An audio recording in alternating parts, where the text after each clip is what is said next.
ओम शांति। सुनते हैं 18 फेब 84 के अव्यक्त बाप दादा के मधुर महावाक्य। आज की अव्यक्त वाणी का टाइटल है ब्राह्मण जीवन अमूल्य जीवन। आज की मुरली में बाबा ने कौन से बच्चों को अमूल्य रतन कहते हैं। फिर प्यारे बाप दादा ने कहा किस कारण अपनी श्रेष्ठता या विशेषता भूल जाते हैं। और लास्ट ब्राह्मण जीवन के 1 सेकंड का क्या महत्व है। तो सुनते हैं अपने संग के रंग में रंगने वाले सर्वश्रेष्ठ बाप दादा अपने सिक्की लद्दे बच्चों प्रति बोले। आज सदा स्नेह में समाये हुए स्नेही बच्चों से स्नेह के सागर मिलन मनाने आए हैं। जैसे बच्चे स्नेह से बाप को याद करते हैं, वैसे बाप भी स्नेही बच्चों को पदम गुणा रिटर्न देने के लिए साकारी सृष्टि में मिलने के लिए आते हैं।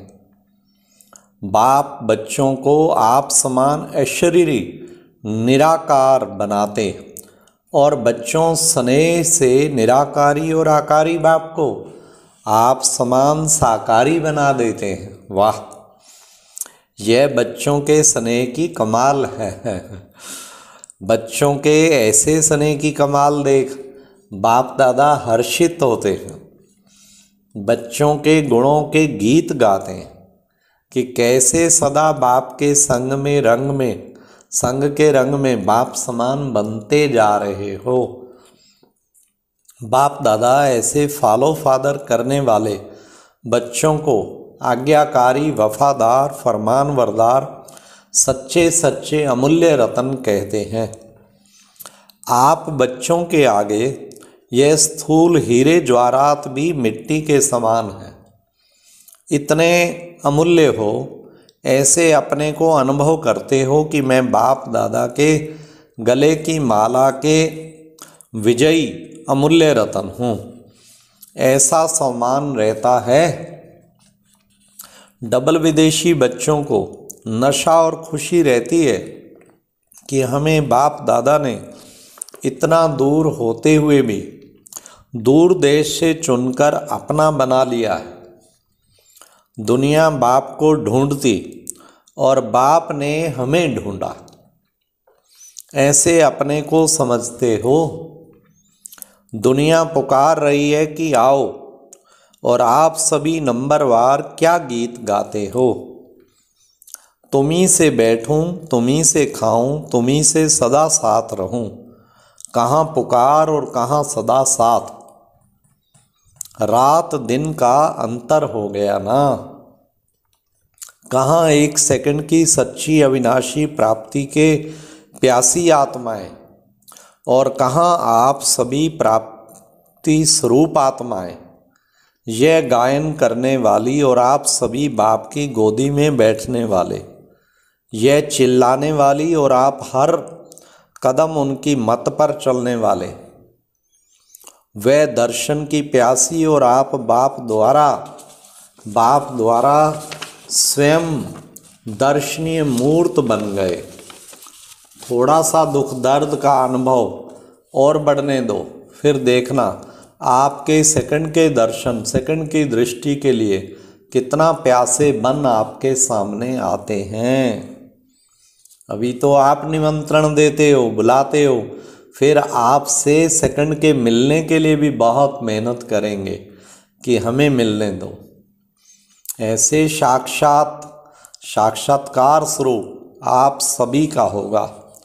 ऐसे समय पर अपनी श्रेष्ठ जीवन और श्रेष्ठ प्राप्ति का महत्व आप बच्चों में से भी उस समय ज़्यादा पहचानेंगे।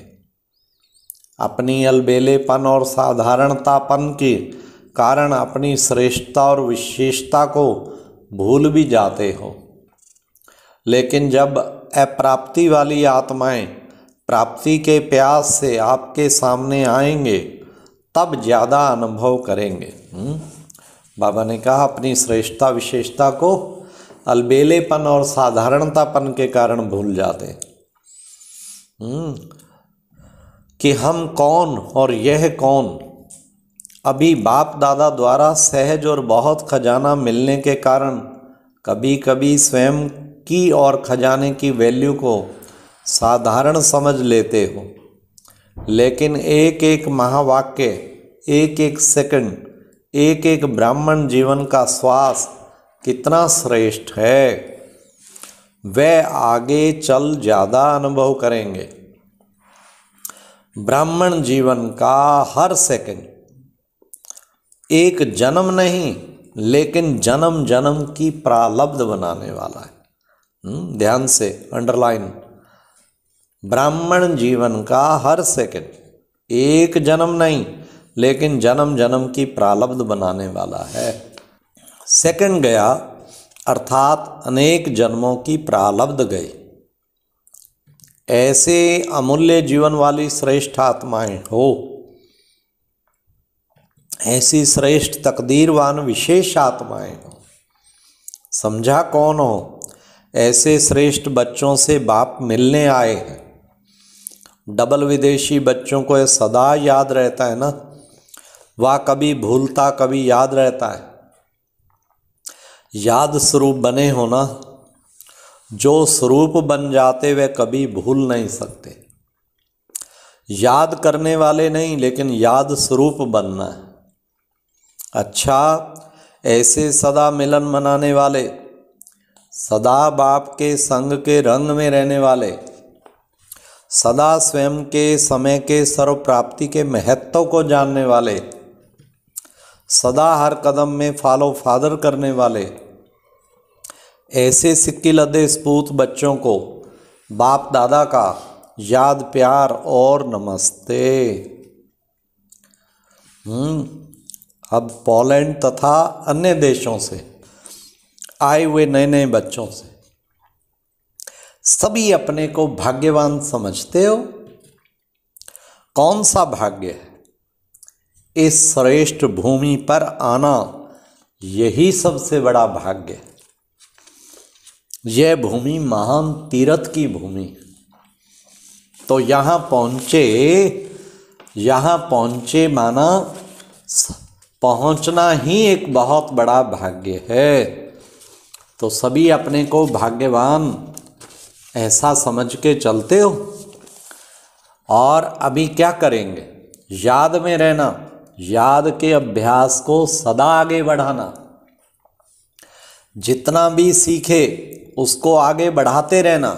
अगर सदा संबंध में रहते रहेंगे तो संबंध द्वारा बहुत प्राप्ति करते रहेंगे। क्यों? आज के विश्व में सभी को खुशी और शांति दोनों चाहिए। तो ये दोनों ही इस राजयोग के अभ्यास द्वारा सदा के लिए प्राप्त हो जाएंगी। शांति तो सभी को आवश्यक है ना। स्वयं भी शांत और सर्व को भी शांति देते रहें, यही मानव की विशेषता है। अगर शांति नहीं तो मानव जीवन ही क्या है? आत्मिक अविनाशी शांति स्वयं को और अनेकों को भी सच्ची शांति प्राप्त करने का रास्ता बता सकते हैं। पुण्य आत्मा बन जाएंगे। किसी अशांत आत्मा को शांति दे दो तो कितना बड़ा पुण्य है। स्वयं पहले भरपूर बनो, फिर औरों के प्रति भी पुण्य आत्मा बन सकते हो। इस जैसा पुण्य और कोई नहीं। दुखी आत्माओं को सुख शांति की झलक दिखा सकते हो। जहाँ लगन है वहाँ दिल का संकल्प पूरा हो जाता है। अभी बाप द्वारा जो संदेश मिला है वह संदेश सुनाने वाले संदेशी बनकर चलते हो। अब सेवाधारियों से सेवा की लॉटरी भी सदा काल के लिए संपन्न बना देती है। सेवा के सदा काल के लिए खजाने से भरपूर हो जाते हैं। सभी ने नंबर 1 सेवा की ना, सब फर्स्ट प्राइज लेने वाले हो ना। फर्स्ट प्राइज है संतुष्ट रहना और सर्व को संतुष्ट करना। तो क्या समझते हो? जितने दिन सेवा की उतने दिन स्वयं भी संतुष्ट रहे और दूसरों को भी किया। ऐसे को कहेंगे विजयी रतन। विजय संगम युग का अधिकार है, क्योंकि मास्टर सर्वशक्तिवान हो ना। सच्चे सेवाधारी वह जो सदा रूहानी दृष्टि से, रूहानी वृत्ति से रूहे गुलाब बन रूहों को खुश करने वाले हो। जो जितना समय भी सेवा की उतना समय रूहानी गुलाब बन सेवा की। कोई बीच में कांटा तो नहीं आया, सदा ही रूहानी स्मृति में रहे, अर्थात रूहानी गुलाब स्थिति में रहे। जैसे यहाँ यह अभ्यास किया वैसे अपने स्थानों पर भी ऐसी श्रेष्ठ स्थिति में रहना, नीचे नहीं आना। कुछ भी हो, कैसा भी वायुमंडल हो, लेकिन जैसे गुलाब का पुण्य कांटों में रहते भी स्वयं सदा खुशबू देता, कांटों के साथ स्वयं कांटा नहीं बनता, ऐसे रूहानी गुलाब सदा वातावरण के प्रभाव से न्यारे और प्यारे। वहाँ जाकर यह नहीं लिखना कि क्या करें माया आ गई, सदा माया जीत बनकर जा रहे हो। माया के आने की छुट्टी नहीं देना, दरवाजा सदा बंद कर देना। डबल लॉक है ना, याद और सेवा, जहाँ डबल लॉक है वहाँ माया आ नहीं सकती। अच्छा, सर्व बच्चों को बहुत बहुत याद प्यार। ओम शांति। ये एक प्रेरणादायक वीडियो है, जरूर देखें, कोई भी मिस ना करे।